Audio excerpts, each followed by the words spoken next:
ହାତ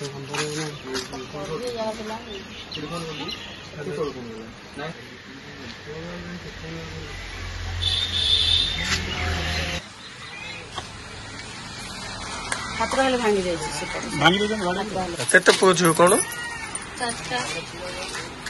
ପୁଅ 2 ଜଣ ଝିଅ 2 ଜଣ।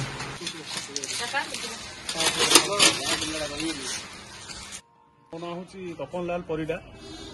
ସିଏ ଯିଏକି ହେବେ ମୋର ପିସା ଶ୍ୱଶୁର। ସିଏ ଯାଇଥିଲେ ବେଙ୍ଗଲୋର ମାନେ ଏଇ ଦାଦନ ଖଟିବା ପାଇଁ।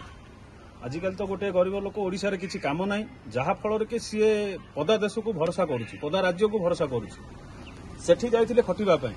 ସେଠି 3-4 ମାସ ଖଟିଲା ପରେ ସେଇ ମାଲିକକୁ 3 ମାସ ଦରମା ସେ ତ ସିଏ ଯେତେବେଳେ ବନ୍ଦ କରିଛି, ବନ୍ଦ କଲା ପରେ 1 ମାସର ଦରମା ଦେଲା, ଆଉ 2 ମାସ କାହିଁକି ଦେଲୁନୁ ଆକୁ ନେଇକରି ସିଏ ତାଙ୍କର ମନ୍ତବ୍ୟ ରଖିଲେ କିମ୍ବା ସେଠି କମ୍ପାନୀ ମାଲିକଙ୍କୁ ଜଣେଇଲେ।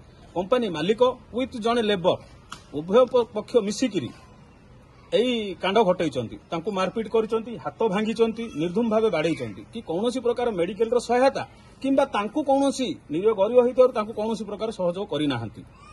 ଯୋଉଟା କି ମୁଁ ରାଜ୍ୟ ସରକାରଙ୍କୁ ଅନୁରୋଧ କରୁଛି ଯେ ରାଜ୍ୟ ସରକାର ବର୍ତ୍ତମାନ ଦାଦନ ମୁକ୍ତ କରିବା ପାଇଁ ସ୍କ୍ୱାଡ ଗଠନ କରିଛନ୍ତି, କିନ୍ତୁ ମୁଁ ସେଇ ଜରିଆରେ ମୁଁ ତାଙ୍କୁ ମାନେ ମୋ ତରଫରୁ ନିବେଦନ ଅନୁରୋଧ କରୁଛି ଯେ ଏହି ପ୍ରକାର ଯୋଉ ଦାଦନ ଅବସ୍ଥା ହେଉଛି ଆଙ୍କୁ କିଛିଟା ଯଦି ମୁଖ୍ୟମନ୍ତ୍ରୀ ଫଣ୍ଡରୁ କିମ୍ବା ପ୍ରଧାନମନ୍ତ୍ରୀ ଫଣ୍ଡରୁ ଯଦି କିଛିଟା ସହଯୋଗ କିମ୍ବା ସହାୟତାର ହାତ ବଢ଼ାନ୍ତି ତାହେଲେ ତାଙ୍କେ ଆରୋଗ୍ୟ କାମନା ହେବେ, ପୁଣି ଥରେ ସିଏ ଭଲ ଯୋଉ ପ୍ରକାର ଅବସ୍ଥା ଥିଲେ ସେ ଅବସ୍ଥାକୁ ଫେରିଆସିବେ ବୋଲି ମୋର ଆଶା। ବେଙ୍ଗଲୋର ଇନ୍ଦୁପୁରରେ ଗୋଟେ କି ଯୋଉଟା କି ପ୍ରାଇଭେଟ କମ୍ପାନୀରେ ସେ କାମ କରୁଥିଲେ। ତ ତାଙ୍କର ଯାହା ଘରୋଇ ପଇସା ଥିଲା କିମ୍ବା ସିଏ ଯୋଉ କଷ୍ଟ ପଡ଼ିକି ଯାହା ପଇସା ରଖିଥିଲେ, ଘରର ଯୋଉ ଆସବାବପତ୍ର କିମ୍ବା ସମ୍ପତ୍ତି ଯାହା ଥିଲା ବିକି ଭାଙ୍ଗିକିରି ସିଏ ଆଜି କଣ କରିଛନ୍ତି, ତାଙ୍କ ଘର ଲୋକ ତାଙ୍କର ସେତେ ସକ୍ଷମ ନାହିଁ ଯେ ଦେଖେଇବା ପାଇଁ ଯେ ତାଙ୍କର ସେତେଟା ପଇସା ବି ନାହିଁ।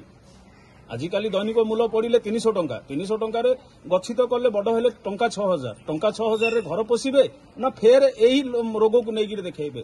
ସିଏ ଖାଲି ଏଇ ଓଡ଼ିଶାରେ ଘୁରି ବୁଲୁଛନ୍ତି, ଏଇ ବ୍ରହ୍ମପୁର ରାଇଜରେ। ଆଉ ତାଙ୍କର ସେତେ ସମ୍ବଳ ନାହିଁ ଯେ ତାଙ୍କେ କାହାକୁ ହାତ ପତେଇଲେ କିଏ ଦବ ବୋଲି। କଣ ହଉଛି ତାଙ୍କର ପୁଅମାନେ ସେମାନେ ବି ଦାଦନ ଶ୍ରମିକ, ସେମାନେ ବି ଖଟୁଛନ୍ତି। ଆଜି ପର୍ଯ୍ୟନ୍ତ ଜଣେ ପଦାରେ ଅଛି, ଆଉ ଯାହାକି ଗୋଟିଏ ଛୋଟିଆ ପୁଅ ସିଏ କଣ ହଉଛି ସିଏ ଏ ବିଷୟରେ କିଛି ଜାଣିନି।